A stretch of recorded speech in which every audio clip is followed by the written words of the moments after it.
warahmatullahi wabarakatuh. Perkenalkan, nama saya Mutiara Anita, NPM B1A 019439. Pada kesempatan kali ini saya akan menjelaskan tentang subjek hukum internasional. Nah, sebelumnya apakah teman-teman ada yang tahu apa itu subjek hukum internasional? Baiklah, saya akan menjelaskan tentang subjek hukum internasional. Subjek hukum internasional hampir sama dengan subjek hukum nasional. Perbedaannya hanya terdapat pada lingkup dan cakupannya saja, nasional atau internasional. Jadi, pengertian dari subjek hukum internasional ialah segala sesuatu yang memiliki hak dan kewajiban menurut hukum internasional. Sedangkan hukum nasional hampir sama nih, tadi sama pengertian hukum internasional, yaitu segala sesuatu yang memiliki hak dan kewajiban menurut hukum nasional. Jadi perbedaan antara subjek hukum internasional dan subjek hukum nasional ialah kalau subjek hukum internasional yaitu negara dengan negara, sedangkan subjek hukum nasional orang per orangan. Tetapi pada kali ini saya tidak membahas tentang subjek hukum nasional, melainkan subjek hukum internasional. Subjek hukum internasional terbagi atas dua, yaitu subjek hukum internasional penuh dan subjek hukum internasional terbatas. Subjek hukum internasional penuh terbagi atas beberapa kelompok.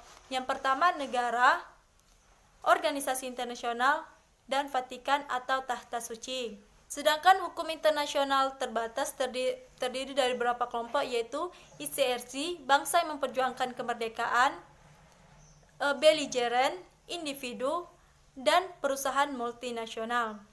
Dari kedelapan subjek hukum internasional ini, saya akan menjelaskan satu subjek hukum internasional, yaitu tentang subjek hukum internasional belligerent.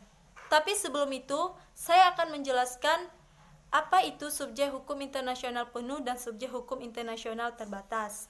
Jadi, subjek hukum internasional penuh yaitu bahwa subjek HI tersebut memiliki kemampuan penuh dalam melaksanakan hak dan kewajibannya menurut hukum internasional.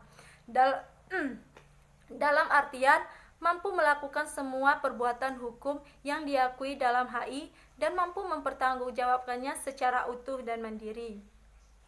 Sedangkan subjek HI terbatas yaitu hanya dapat melakukan perbuatan hukum terbatas yang diakui oleh HI dan ada kalanya dianggap tidak mampu mempertanggungjawabkannya secara utuh dan mandiri.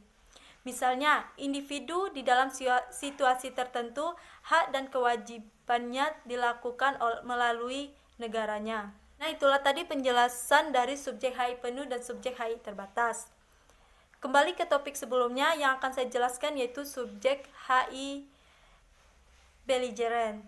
Saya akan membahas apa sih itu belligerent, apa saja belligerent yang ada di Indonesia, dan apakah ISIS termasuk belligerent juga. Baiklah, langsung saja. Mungkin teman-teman ada yang belum tahu apa itu belligerent. Jadi belligerent yang berarti gerakan separatis atau gerakan memisahkan diri dari suatu negara atau sering kita sebut dengan pemberontak. Belligerent biasanya timbul karena adanya kurang puas suatu kelompok orang terhadap kebijakan pemerintah pusat di berbagai bidang seperti politik, ekonomi, hukum ideologi, dan sebagainya. Oleh karena itu, dapat dikatakan bahwa kaum belligerent adalah sekelompok orang yang ingin memisahkan diri dari negara sah dan ingin memiliki negara di dalam negara. Jadi contohnya belligerent yang ada di Indonesia apakah? Nah, contohnya itu seperti GAM, Gerakan Aceh Merdeka. Kenapa GAM termasuk belligerent? Karena GAM dapat pengakuan secara diam-diam dari kalangan internasional sebagai belligerent, yakni dengan keterlibatannya pihak ketiga. Lalu ada lagi nih yang bertanya, apakah ISIS termasuk hukum internasional? Jika iya, termasuk kelompok yang mana? Jadi, ISIS termasuk subjek hukum internasional, namun ISIS tidak termasuk ke dalam kelompok negara. Walaupun ISIS sudah mendeklarasikan sebagai negara Islam. Mengapa demikian? Menurut Konvensi Montevideo tahun 1993, syarat berdirinya sebuah negara yaitu memiliki rakyat, wilayah, pemerintah, dan kemampuan berhubungan dengan negara lain. ISIS mengklaim bahwa mereka memiliki rakyat, wilayah, dan pemerintah. Akan tetapi, ISIS tidak dapat berhubungan diplomatik dengan negara lain, apalagi untuk mendapatkan pengakuan kedaulatan dari negara lain. Sehingga hal itu menggugurkan ISIS masuk ke dalam kelompok negara. Lantas, di manakah ISIS? Di dalam subjek HI ada kelompok yang dinamakan pemberontak. Itu pun terbagi ke dalam dua kategori, yakni insurgen dan belligerent. Sebagai subjek HI, ISIS termasuk ke dalam kelompok belligerent. Jadi ISIS termasuk ke dalam kelompok pemberontak karena mereka adalah subjek HI, maka mereka termasuk ke belligerent.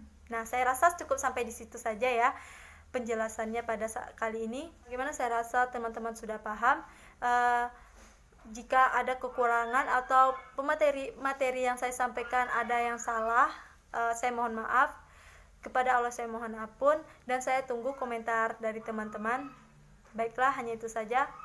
Sekian dari saya, terima kasih. Wassalamualaikum warahmatullahi wabarakatuh.